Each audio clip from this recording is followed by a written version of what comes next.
7:15. Still to come on the programme today, would you be tempted to serve a ready meal to your toddler, or will you make it from scratch? We talk to the stay-at-home dad who reckons you can avoid the ping of the microwave with a little ingenuity.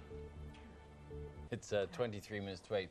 There's been a lot of talk recently about providing healthy school meals and making children do more sport. Did you know 1 child in 5 is already overweight by the time they start primary school?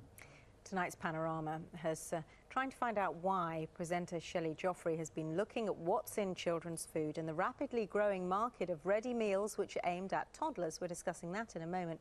First, let's take a look at tonight's programme.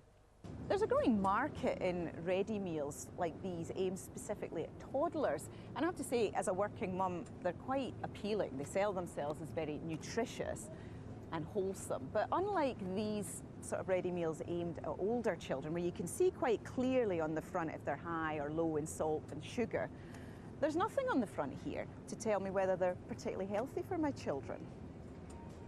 There's no law requiring the food industry to carry this sort of labelling, but many companies do it voluntarily for food aimed at adults and children over 5. Shefali Loth is an expert in childhood nutrition. As an adult, we can go into a supermarket and buy a ready meal and know how much of our daily guideline amount that meal is going to meet. Whereas if they were going to buy one of these targeted meals, you just wouldn't know. Annabelle Carmel has made her name encouraging parents to cook healthy homemade meals for their children. She's sold more than 3 million recipe books and now has her own best-selling range of ready meals for toddlers. They promise no added colours, flavourings or preservatives. But her toddler's lasagna does contain sugar, quite a lot in fact, more than twice as much as an ordinary supermarket lasagna. Well, children prefer sweeter food to adults, so that's probably why it's slightly sweeter than an adult's lasagna. But we have actually made the decision to take all of the sugar out of our meals because we found a way to take the acidity out of the tomatoes by adding fruit juice. So that is something we've already been working on. So you think it has been too sweet? I think we're constantly re-evaluating our meals, and we're constantly listening to people and finding other ways to add sweetness, and we have found a way to do it. But I didn't want to compromise on the taste to begin with. For me, it's really important that a healthy meal also has to taste good. That's Annabelle Carmel in this week's Panorama. Joining us this morning, nutritionist Nicole Berberian and Nick Coffer. He's a stay-at-home dad and the man behind the blog MyDaddyCooks.com. Good morning to you both. Yeah. First of all, Nicole, I was unaware that there was this market for ready meals for toddlers, but it's growing very quickly, isn't it? It is growing very quickly. I mean, it's anything to capture whatever market we can, and convenience food is really what they're pushing for. But obviously what we're saying is we do want people to cook at home, because then you can control what's in the food. You have an awareness of the quality of the food, and also the key thing for these under 5s is that's where tastes are being established. We want to nurture preferences, we want to nurture the habits which will then see them through to the rest of their life. And it's this age group that we found lows in iron, in zinc, in A, in vitamin C, and also highs in salt and sugar, which is why we're sort of picking up on this and saying, we want to make sure that these meals are good. And obviously there is a convenience aspect. Occasionally these foods are fine, but we really want to reinforce the message that cooking at home is simple, it can happen quickly. There are ways of doing it, which we're going to certainly discuss with Nick. There really is quick ways of doing it, so it's definitely the way to do it.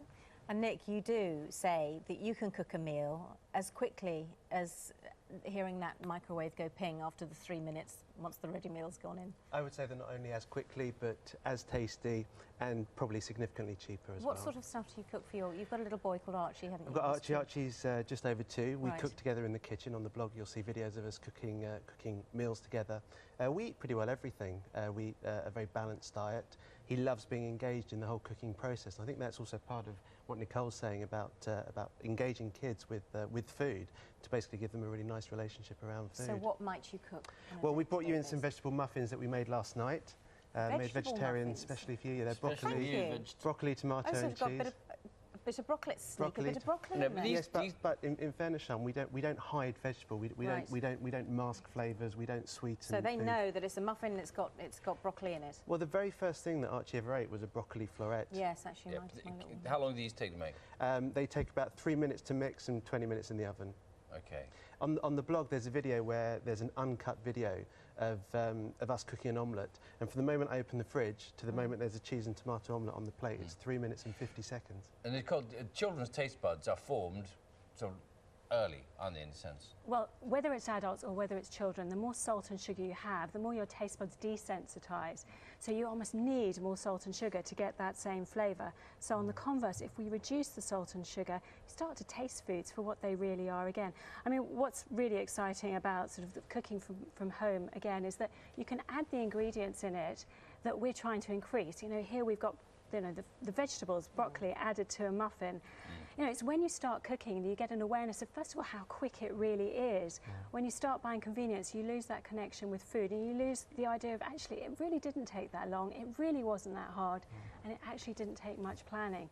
So, I mean, this is just a perfect example. I have to say, every now and again, I am very aware of, I know you weren't, but I'm very aware of ready meals for toddlers, and, you know, they can be I know you can make things quickly, and you really should, but sometimes, every now and again, it's not going to do your child any harm at all. I think no one's coming from an extreme view here that says you can never have fish fingers. But just to pick up on a point there about cooking, a key point is it's a lot of fun, and the moments that Archie and I spend in the kitchen are absolutely privileged moments of quality time together, and you see that in the videos. It's having the time with your child, though, isn't it?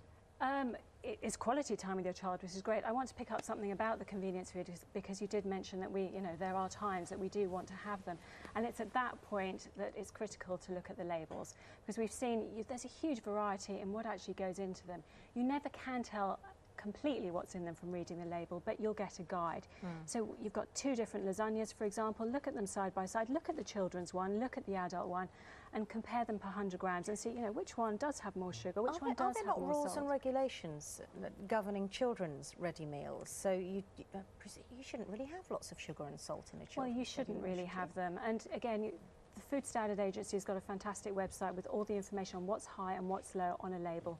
So that's certainly where I'd recommend people go to look at those details. Also, Nick, though, if I go into the store, pick up a lasagna off the shelf, bring it back and put it in the microwave, it's bound to take a lot less time than if you make it at home, because you've got to prepare all the ingredients. Well, in fairness, if you're comparing a microwavable lasagna and a homemade lasagna, yes, it will be quicker.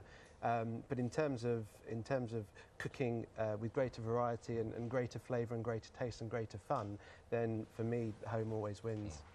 I'm going to keep these actually as well. So I've already had I know you've had, yes. I know a certain little boy. Yeah, absolutely. Okay. Absolutely. They're very nice, though, too. So never disguise vegetables. Well, from when Archie was 6 months old, he sat at the table with us. He ate what we eat. Yep. And basically, yeah, we don't need to disguise because he's engaged with what we're eating. That's an important thing, isn't it? Make sure your children eat what you eat, Yeah. and don't offer alternatives. It's that, or it's and there's nothing. some key science behind constantly presenting the food to them.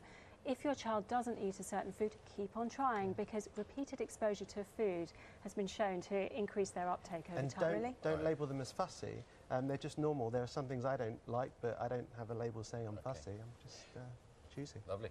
Thank you very much. Pleasure. Thank you. Here's you've got a whole plate of them. Good. Take home with I've you. got 4 Okay, children. I'm going to finish that one. You finish that. Finish that one. Okay. Thank you very much. I'll keep the 4 See for the kids. Panorama tonight, BBC One at 8:30.